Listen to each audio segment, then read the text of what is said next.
찬송대로 찬양대로 우리 주님이 온 세상 구원하여 주실 줄로 믿습니다. 더 브리티시 위클리라고 하는 영국의 주간 신문에 어느 사람이 투고한 글로 인해서 대단한 논쟁이 벌어졌습니다. 그 교회의 목회자들은 설교를 대단히 중요시하고 그것을 준비하는 데 많은 시간과 노력을 투자한다. 나는 거의 빠짐없이 한 30여 년 이상을 교회에 다닌 사람으로 3,000번가량의 설교를 들었다. 그런데 나는 대단히 놀라운 사실을 한 가지 발견했다. 그것은 내가 그렇게 많은 설교를 들었음에도 불구하고 그 중 한 개의 설교도 제대로 기억하지 못하고 있다는 사실이었다. 이것으로 비추어 보아 목회자들이 설교 말고 다른 일에 시간과 정력을 투자하는 것이 더 유용하지 않을까 생각된다 라고 하는 글이었습니다. 이 글이 쓸린 후에 동의한다, 나도 그렇게 생각한다고 하는 반응이 막 홍수처럼 밀려 들어왔습니다. 그러나 또 한편에서는 아니다, 그것이 아니다, 잘못된 그러한 생각이다 라고 하는 반대 의견도 실렸습니다. 그러던 중에 한 사람이 보낸 다음에 글이 신문에 실리면서 모든 토론과 논쟁이 종식되었습니다. 나는 결혼한 지 30년이 된 사람으로 그동안 32,850번의 식사를 했다. 그리고 그 대부분은 아내가 요리해서 차려준 음식이다. 그런데 갑자기 내 머리에 떠오를 생각은 내가 그 많은 음식을 먹었음에도 불구하고 그동안 먹은 음식에 영양소가 어떠한 것들이 들어있는지 단 한 가지도 제대로 기억하지 못한다는 사실이었다. 그와 동시에 내가 확실하게 깨달은 것은 나에게 그 음식들이 없었더라고 하면 나는 벌써 오래전에 굶어 죽었을 것이다 라고 하는 사실이다. 우리도 30년 이상 주일 설교 또 사순절 특세 아마도 한 3,000번 이상의 설교를 들었을 것입니다. 누구나 그 말씀을 지금까지 기억하고 있지는 못할 것입니다. 어떻게 보면 굉장한 시간을 낭비한 것 같습니다. 많은 인원과 정력을 낭비한 것처럼 보여집니다. 그러나 그때에 그 시간마다 들었던 말씀이 우리 교회를 그리고 우리 성도님들의 삶을 지금까지 강건하게 지켜주신 줄 저는 믿습니다. 매일의 양식과 같은 것입니다. 그래서 오늘 이사야 선지자는 하나님을 버리고 말씀을 듣지 아니하고 우상으로 떠난 이스라엘 백성들을 향하여 너희는 귀를 기울이고 내게로 돌아와 들으라. 그리하면 너희의 영혼이 살리라고 말씀을 하고 있습니다. 첫째로 이사야 선지자는 목마른 인생에 대해서 말씀을 하고 있습니다. 이사야 선지자는 3절에서 내게 나와 들으라 그리하면 너희 영혼이 살리라고 하는 오늘의 본문 말씀을 3절에서 하기까지 1절과 2절에서 인생에게 매우 중요한 것을 지적하고 있습니다. 1절에서는 너희 모든 목마른 자들아 물러나오라. 돈 없는 자도 와서 너희는 와서 사 먹되 돈 없이 값 없이 와서 포도주와 젖을 사라고 1절에서 말씀하고 있습니다. 너희 목마른 자들아 물로 나오라 라고 하는 말은 광야와 사막으로 된 그 이스라엘 팔레스틴 땅에서 사는 사람들에게 물장수들이 이른 아침에 일찍이 물을 사라고 외치는 소리입니다. 인간의 가장 기본적인 욕구는 목마름에 대한 욕구입니다. 그러나 여기서 말하는 목마름은 단순한 물에 대한 욕구가 아니라 인생의 근본적인 욕구를 말합니다. 사람들의 욕구는 다양합니다. 건강하기를 원하는 욕구가 있어서 좋은 것을 찾아 먹으려고 합니다. 사랑받기를 원하는 욕구가 있어서 좋은 친구들을 사귀려고 합니다. 아름답게 살기를 원하는 욕구가 있어서 음악과 그리고 예술을 사랑하며 살아갑니다. 창조적인 욕구가 있어서 나는 독특한 새로운 것을 추구하면서 산다라고 살아가는 사람들이 있습니다. 그런데 이상한 것은 이러한 모든 것이 다 채워진다고 하여도 인간의 욕구는 충족되지 않습니다. 여전히 목마른 상태에 있습니다. 아마 우리나라에서 가장 목마른 사람들이 모여 있는 곳을 지적하라고 한다면 폐광촌일 것입니다.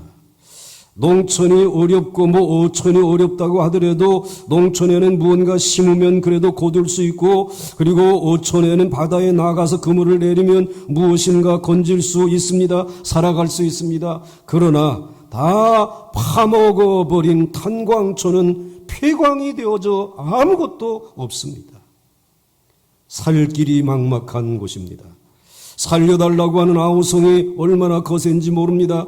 그래서 1998년 6월 29일에 이제 이곳에 바로 카지노라고 하는 도박장을 그 폐광촌에 화려하게 카지노를 만들어서 자국인도 들어와서 그 카지노에 참여할 수 있는 이러한 기회를 열어놓았습니다. 누가 생각해냈는지 기막힌 생각이라고 찬사가 쏟아졌고, 그 탄광이 폐광이 되면서 캄캄하게 불이 꺼졌던 정선의 카지노가 들어서면서 24시간 휘황찬란한 불이 켜지는 정말 낙원과 같은 세상으로 바뀌었습니다.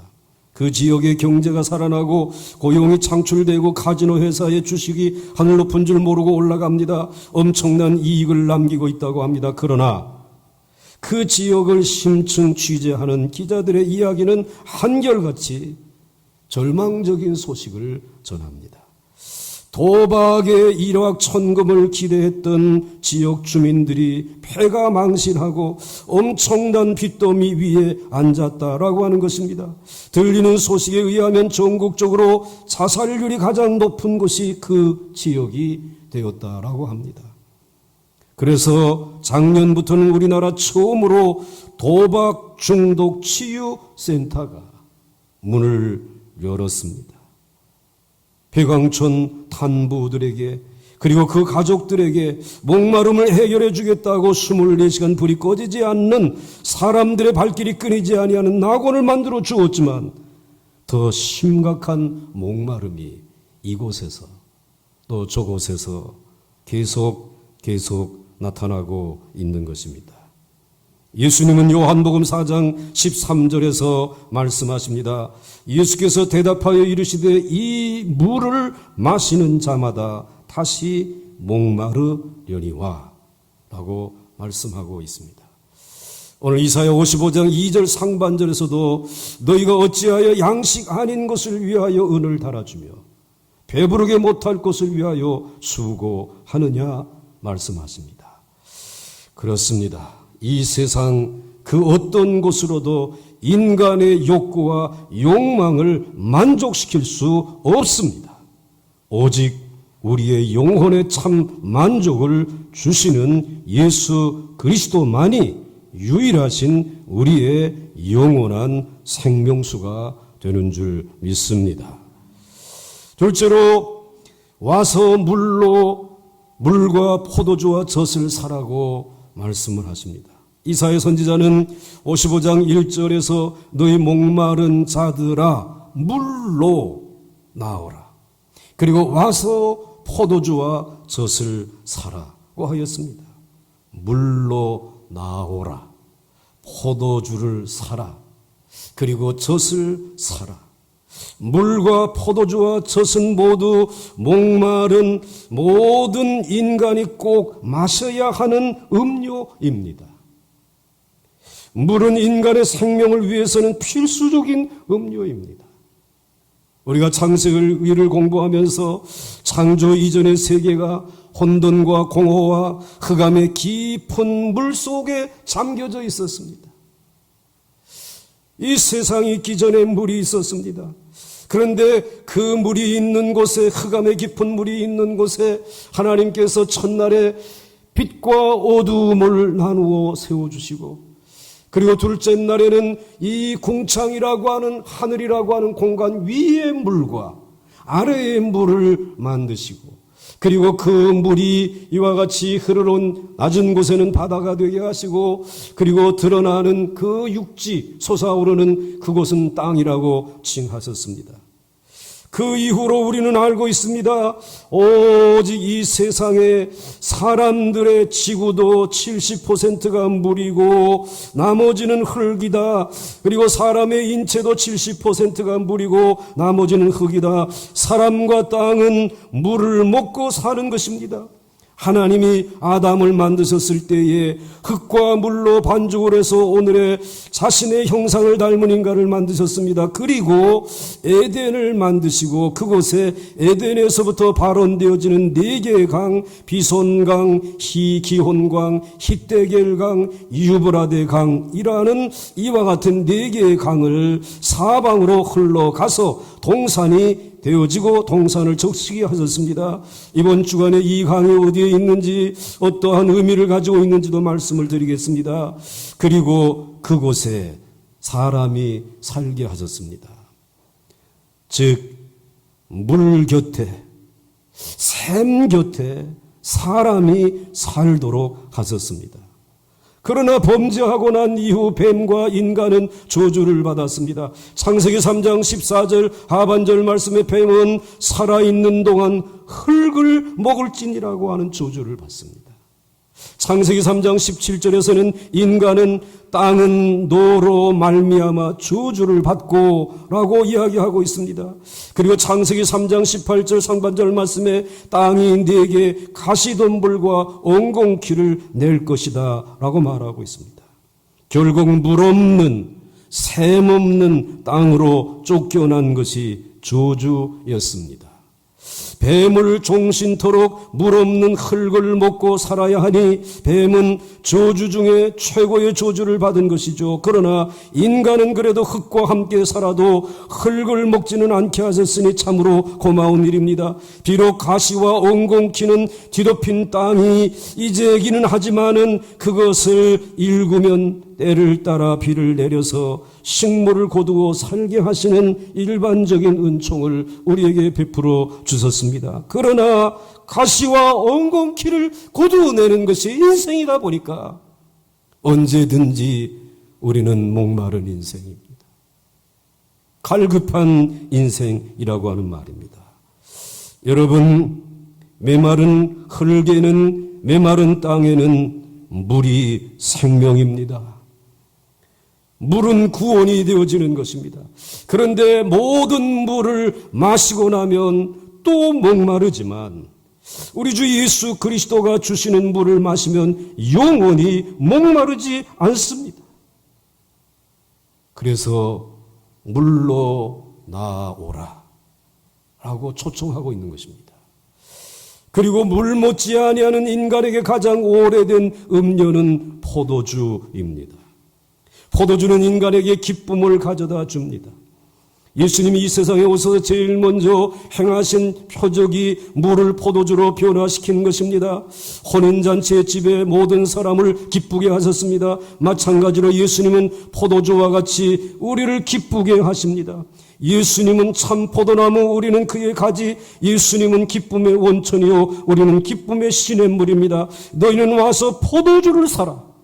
이 말은 너희들은 내게로 와서 내가 주는 기쁨을 사라. 기쁨이 없는 가정, 결혼, 그것은 사막과 같은 것이다. 기쁨이 없는 인생의 삶의 여정들, 역시 그것은 사막을 걷는 것과 같다라고 하는 것입니다. 포도주 못지않게 인간에게 가장 요긴한 음료가 젖입니다. 젖은 인간의 성장을 돕는 영양소가 넘치는 음료입니다. 사실 한 가지 음료만 먹고 살 수 있는 완전한 음료를 고르라고 하게 되면 물도 아닙니다. 포도주도 아닙니다. 젖입니다. 젖에는 온갖 영양소만 있는 것이 아니라 온갖 치료제도 들어 있습니다.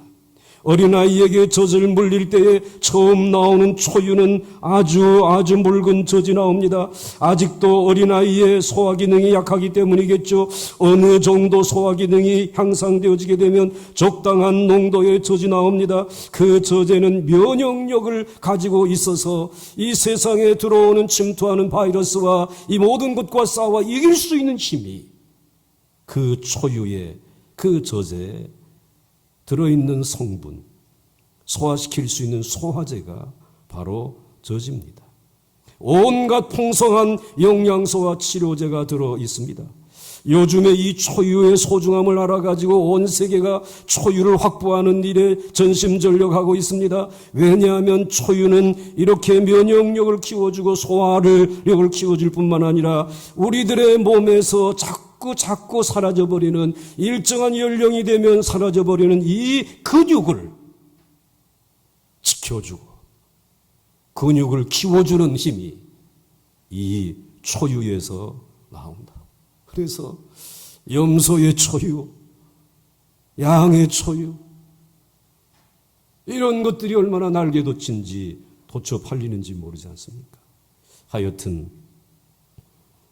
한 가지 음료에 이렇게 많은 영양소와 그리고 그 소화의 기능들이 이제 도움을 주는 그런 이 치료제가 들어있는 음료는 젖밖에 없습니다. 젖만큼 좋은 음료는 없습니다. 여러분, 예수 그리스도의 말씀은 젖인 줄 믿으시기 바랍니다. 영혼의 어린아이들, 우리들에게 가장 좋은 음료는 하나님의 말씀 젖입니다.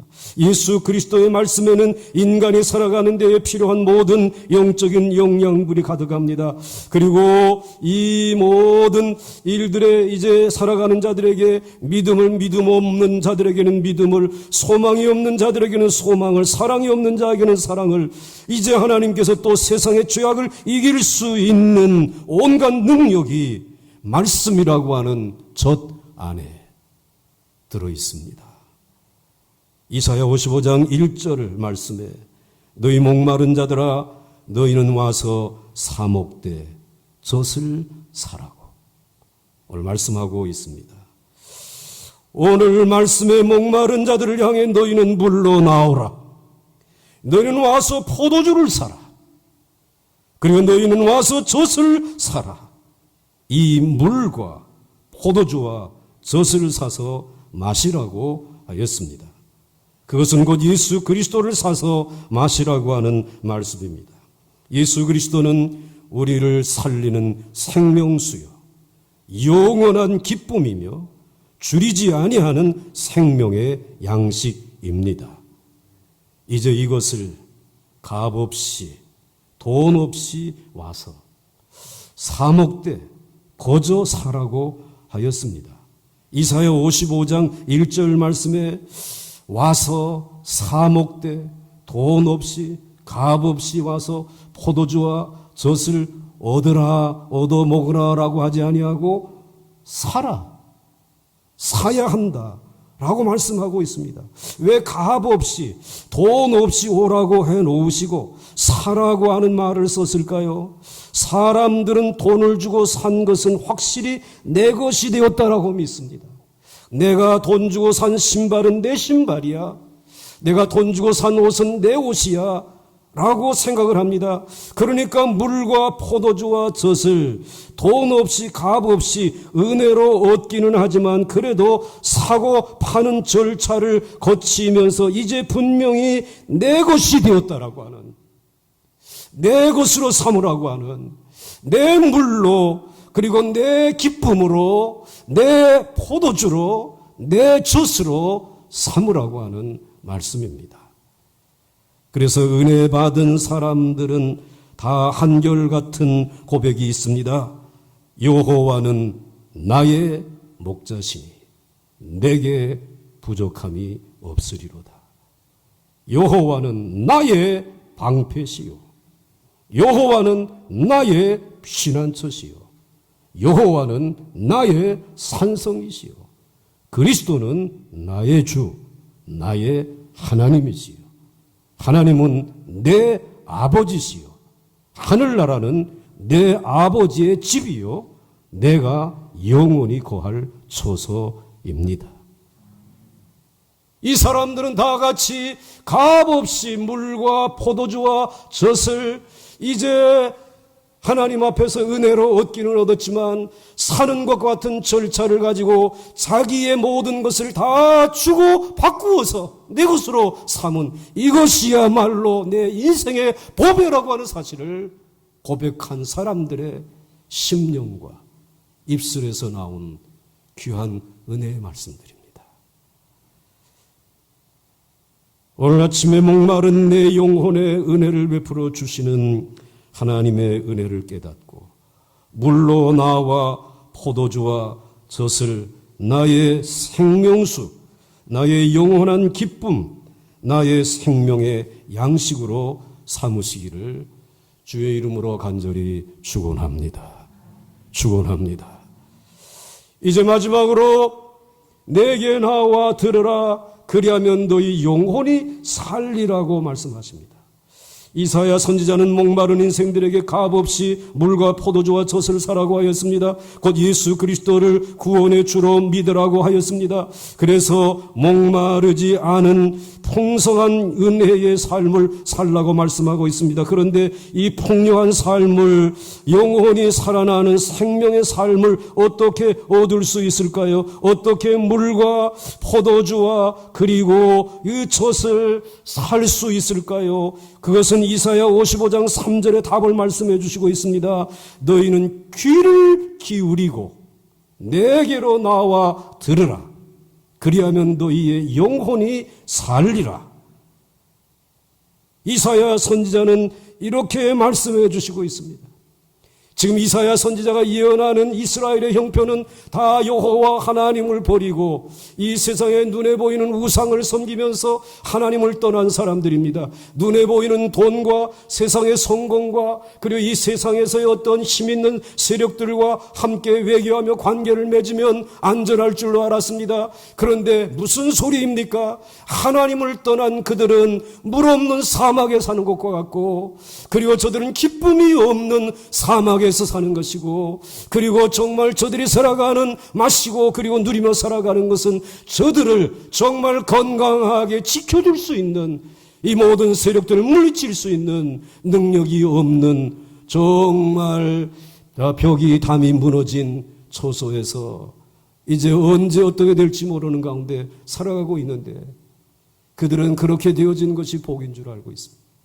그래서 오늘 이사야 선지자는 너희들은 그 우상을 눈에 보이는 것을 버리고 이제는 내게로 나와서 귀를 기울이고 내게로 나와 들으며 그리하면 너희의 영혼이 살리라고 오늘 말씀하고 있는 것입니다.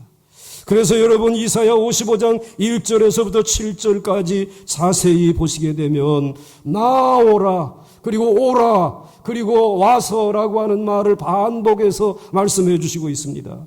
그리고 2절에서는 내게 듣고 들을지어다 라고 하는 말씀을 계속해서 말씀하고 있습니다. 3절에서도 귀를 기울이고 그리고 들으라 라고 말씀하고 있습니다. 6절에서는 너희는 나에게로 나와서 찾으라 나를 찾으라 그를 부르라고 말씀하고 있고 7절에서도 여호와께로 돌아오라 그리고 하나님께로 돌아오라고 말씀하고 있습니다. 즉 목마른 인생들이 풍성한 은혜의 생활로 하나님께로 돌아오는 생활이 곧 여호와 하나님의 말씀에 귀를 기울이는 것이다라는 거예요. 가난한 마음을 가지고 사모하는 마음을 가지고 하나님의 말씀에 귀를 기울여 듣는 것이 전능하신 여호와 앞에 나와 있는 것이라고 오늘 말씀하고 있습니다. 듣는 것이 물을 마시는 것이고 귀 기울여 듣는 것이 포도주의 기쁨을 맛보는 것이고 듣는 것이 젖을 마시는 것이라고 말씀하고 있습니다. 들으면 돌아오는 것입니다. 하나님의 말씀이 들리면 여러분은 하나님 앞으로 돌아온 것입니다. 그런데 돌아오면 영혼이 살아나는 기적이 일어나는 줄 믿으시기 바랍니다.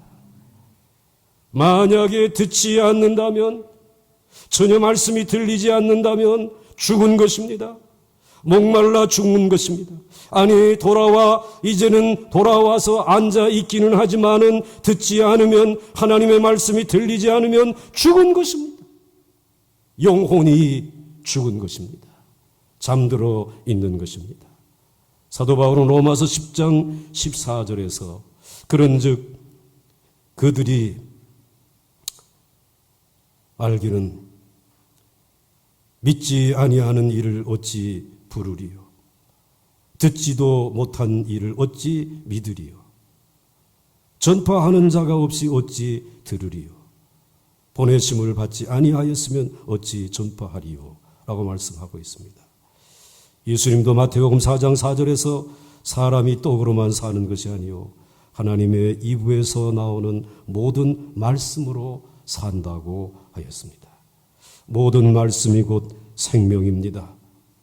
모든 말씀이 생명수이고 기쁨의 포도주이고 나를 자라게 하는 젖이며 양식입니다.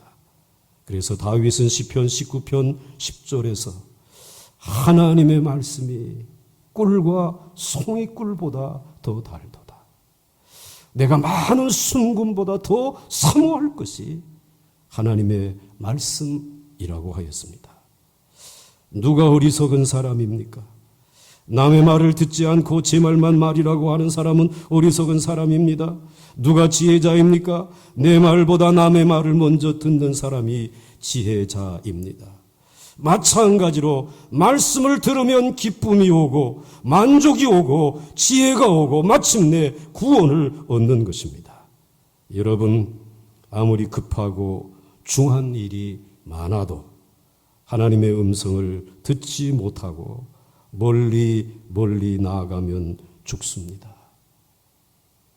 죽습니다. 사람이 손으로 사는 것 같고 발로 뛰어가서 정복하는 것 같고 눈으로 확인하면서 사는 것 같고 입으로 먹고 사는 것처럼 보이지만 아닙니다. 사람은 귀로 사는 것입니다. 그래서 하나님은 숨이 멈춘 후에도 1시간 반 정도는 그 귀가 열려져서 사랑하는 이들의 목소리를 듣도록 하나님이 그렇게 사람을 창조하셨습니다. 사람은 하나님의 말씀을 들으면서 살다가 하나님의 말씀을 들으면서 잠드는 것입니다. 이사야 55장 3절에 이렇게 말씀하고 있습니다. 너희는 귀를 기울이고 내게로 나와 들으라. 그리하면 너희의 영혼이 살리라. 내가 너희를 위하여 영원한 언약을 맺으리니 곧 다윗에게 허락한 확실한 은혜니라. 이 은혜가 영원토록 함께 하시기를 주의 이름으로 간절히 축원합니다. 살아날 줄로 믿습니다. 코로나가 물러가게 될 줄로 믿습니다. 여러분의 가정에 기쁨이 다시 회복되어질 줄로 믿습니다. 함께 찬송하겠습니다.